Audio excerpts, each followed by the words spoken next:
Hello friends, चलिए हम आज पढ़ते हैं इंट्रोगेटिव प्रोनाउंस, जो कि प्रोनाउन का पार्ट्स है, 8वां पार्ट्स है। और इसको हम कुछ एग्जांपल्स के अकॉर्डिंग और कुछ डेफिनेशन के अकॉर्डिंग पढ़ते हैं जैसे ये इंट्रोगेटिव प्रोनाउंस होता क्या है।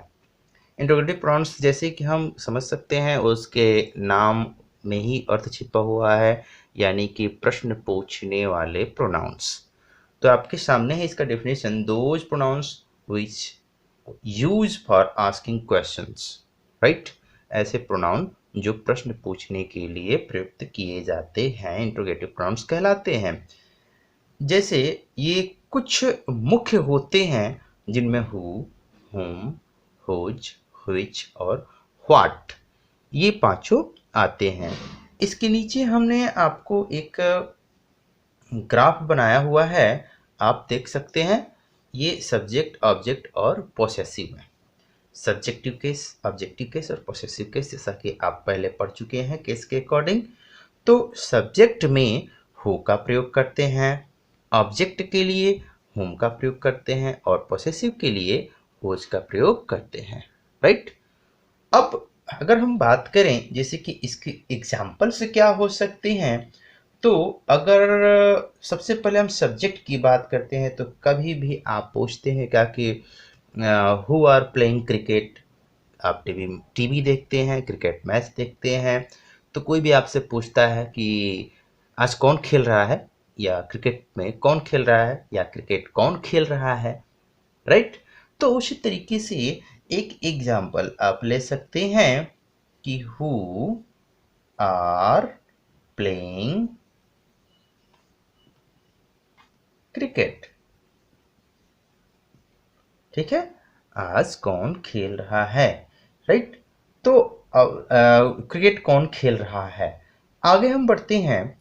इसमें क्या हम हु की जगह पर होम लगा सकते हैं? तो बिल्कुल नहीं। अगर होम लगाते हैं तो गलत कहा जाएगा, हुज लगाते हैं तो गलत कहा जाएगा, राइट। अगर हम होम की बात करें तो होम के लिए एक हमारे पास एग्जाम्पल है, छोटा सा एग्जाम्पल है कि whom has he invited, यानी कि whom has he invited, किसको उसने इनवाइट किया है, किसको किसको उसने इनवाइट किया है। यहाँ पे आपका क्वेश्चन मार्क रहेगा, ये आपका क्वेश्चन मार्क रहेगा, ठीक है। अब आगे देखते हैं। ये तो हो गया। ये इसके लिए ये जो ही दिख रहा है ये आपको सब्जेक्टिव केस में है, लेकिन आपको ध्यान से सुनिए कि जो ऑब्जेक्टिव केस की मैंने बात करी, होम का प्रयोग किया जाता है जब सब्जेक्टिव केस का हमारे पास प्रोनाउन प्रयुक्त हुआ है ही। अतः ये जो पूछ रहा है किसी दूसरे ऑब्जेक्ट को पूछ रहा है। कार्य करने वाला कर्ता जो होता है वो ही है। किस पे कार्य करना है, कर रहा है? तो दूसरे पे। तो जब दूसरे पे कार्य कर रहा है तो ऑब्जेक्ट ऑब्वियसली ऑब्जेक्ट होगा। अतः होम हमेशा ऑब्जेक्ट की तरह कार्य करता है, राइट। अगर हम फिर एक एग्जाम्पल की तरह बात करें पोसेसिव के लिए, तो पोसेसिव के लिए आप सिंपल सी बात है कि संबंध, ऑब्जेक्ट और सब्जेक्ट में संबंध प्रकट करने को ही पोसेसिव केस का प्रोनाउन या नाउन कहते हैं।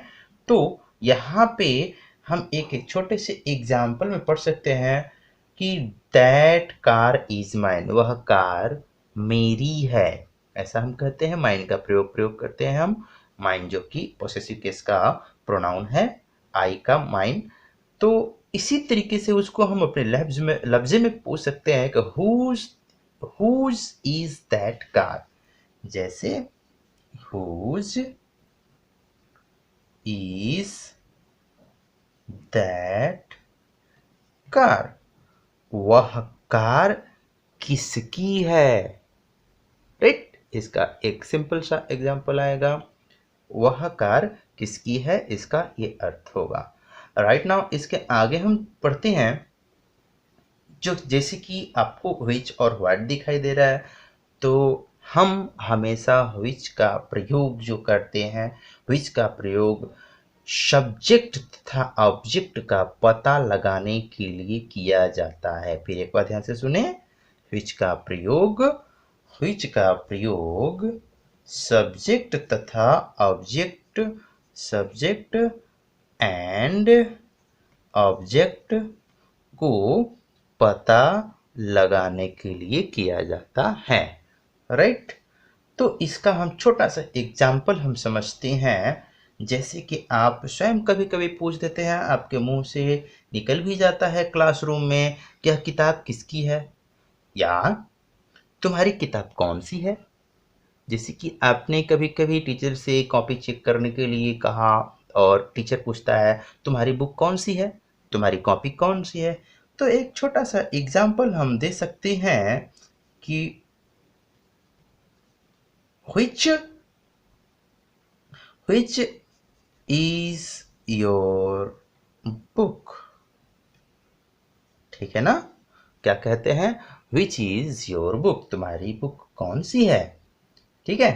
अब ये जो दिख रहा है which, हमेशा ध्यान रखें कि ये सब्जेक्ट के अकॉर्डिंग काम करता है। किसके अकॉर्डिंग? सब्जेक्ट के अकॉर्डिंग काम करता है। दूसरा एग्जाम्पल, हम ऑब्जेक्ट को पता करना है तो ऑब्जेक्ट को पता करेंगे, तो उसका एग्जाम्पल दूसरा हो सकता है, जैसे which, right, which of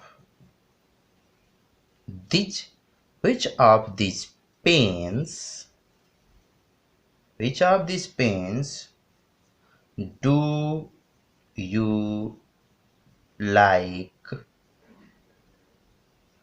most। कह रहा है क्या कि पहले तो हम बता दें कि इसमें ऑब्जेक्ट कौन है और सब्जेक्ट कौन है। तो पहली बात, सब्जेक्ट और ऑब्जेक्ट को पता करना था, तो ये सब्जेक्ट हो गया, ये वाला सब्जेक्ट हो गया। लेकिन ये जो विच आया है ना, ये ऑब्जेक्ट की तरह कार्य करता है। ये जो कार्य करता है ये आपका ऑब्जेक्ट की तरह व्यवहार करेगा। ठीक है? ये ऑब्जेक्ट की तरह व्यवहार करेगा। अंततः अब इसका हम एक छोटा सा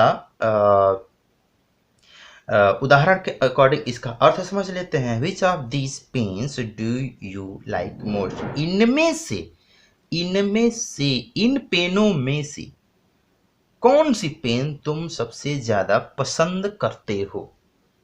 इन पेन्स में से या इन कलमों में से कौन सा तुम सबसे ज्यादा पसंद करते हो, इसका ये अर्थ होगा। अब हम बात करते हैं व्हाट की। राइट? तो व्हाट भी कुछ ऐसे ही प्रयोग किया जाता है, जिसमें हम, सिंपल सी बात है, सब्जेक्ट और ऑब्जेक्ट को भी पता करने के लिए करते हैं। तो सब्जेक्ट और ऑब्जेक्ट को अगर पता करना है तो छोटा सा एक हम आपको एग्जाम्पल देते हैं। जैसा कि हम व्हाट की बात कर रहे थे, तो व्हाट भी एक इंट्रोगेटिव प्रोनाउन है, आप जानते हैं। तो व्हाट का एक छोटा सा एग्जाम्पल हम लेते हैं, और ये होगा what have you bought today. कहते हैं ना, हम ऑलरेडी ये ऐसे सेंटेंस अपनी दैनिक दिनचर्या में हम प्रयोग करते रहते हैं। What have you bought today. ठीक है? तुमने आज क्या खरीदा है। तुमने आज क्या खरीदा है। तो यहाँ पे ये देखिए, यू सब्जेक्ट है। राइट? यहाँ पे जो यू है इस सेंटेंस का सब्जेक्ट है, लेकिन यह जो व्हाट है किसी दूसरे ऑब्जेक्ट को पूछा जा रहा है, अतः ये जो ऑब्जेक्ट होगा वो ये होगा।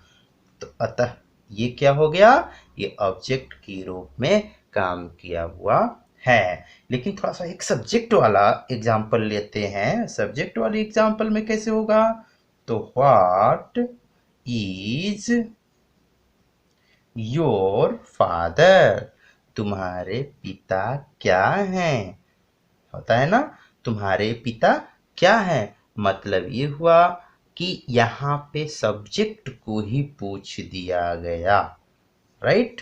ये जो पूछा गया सब्जेक्ट के बारे में पूछा गया है। इस प्रकार से आप बहुत सारे एग्जाम्पल्स, बहुत सारे सेंटेंसेस को आप देखेंगे, पढ़ेंगे और आप अपने मेथड से इस एग्जाम्पल्स तथा इस डेफिनेशन के अकॉर्डिंग बना सकते हैं। इसके अगले वीडियो में हम अगले पार्ट्स का जिक्र करेंगे। तब तक के लिए धन्यवाद।